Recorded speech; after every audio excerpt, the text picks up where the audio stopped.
Et c'est Damien, notre spécialiste maison, alors quand il manie son ordinateur, c'est vrai que nous, on s'y perd un petit peu, d'où nos cours de rattrapage du vendredi soir. C'est une histoire de gènes sans doute, parce que pour surfer, il faut certainement des chromosomes particuliers, et voici la découverte de la semaine, Damien.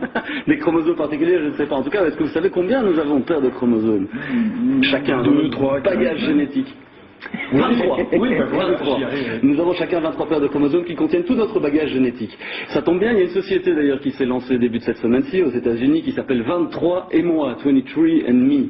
C'est une société américaine qui propose tout simplement de faire un test de votre ADN et tout simplement de le décrypter, de vous donner tous les résultats, savoir exactement qui vous êtes, gène par gène. Et concrètement, ça fonctionne comment, oui? Ah bah tout simplement, vous payez, parce que c'est pas gratuit évidemment, $999 et vous recevez un kit. C'est un espèce de petit bâtonnet comme ça que vous passez dans l'intérieur de la bouche pour récolter de la salive et puis vous le renvoyez à la société qui, elle, l'analyse dans des grands laboratoires. Sympa, mais ça sert à quoi? Alors à quoi ça sert? Eh bien tout simplement, par exemple, à savoir que vous avez une prédisposition génétique à développer certaines maladies, par exemple.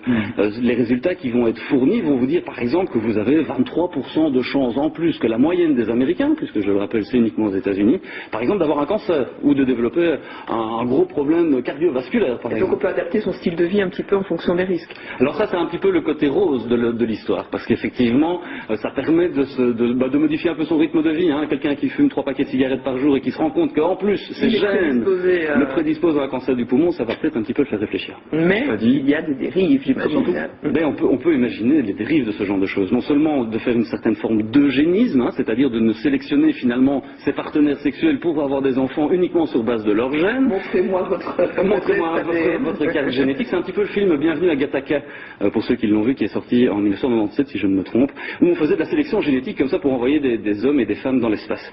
On peut aussi imaginer, par exemple, que des firmes d'assurance vont vous demander votre bagage génétique pour savoir s'ils vont vous assurer ou pas, en fonction de vos gènes et de votre prédisposition. La prime ou pas, c'est vrai que ça ou même tout simplement refuser de vous assurer. Alors, autre question, la société qui est là derrière, elle fait quoi de toutes ces données? C'est une toute bonne question, parce qu'en fait, la société a été créée par la femme de Sergey Brin. Alors, qui est Sergey Brin? Tout simplement un des 2 fondateurs de Google. D'accord. Le grand moteur de recherche. Et quand on connaît la propension de Google à analyser, à répertorier et à garder trace de tout ce qui se passe sur Internet, on peut légitimement se poser des questions. Maintenant, il faut bien se douter que quand ce genre de service arrivera en Belgique et en Europe, des règles vont être prises, des lois vont être édictées, parce que là, on est vraiment dans le respect de la vie privée.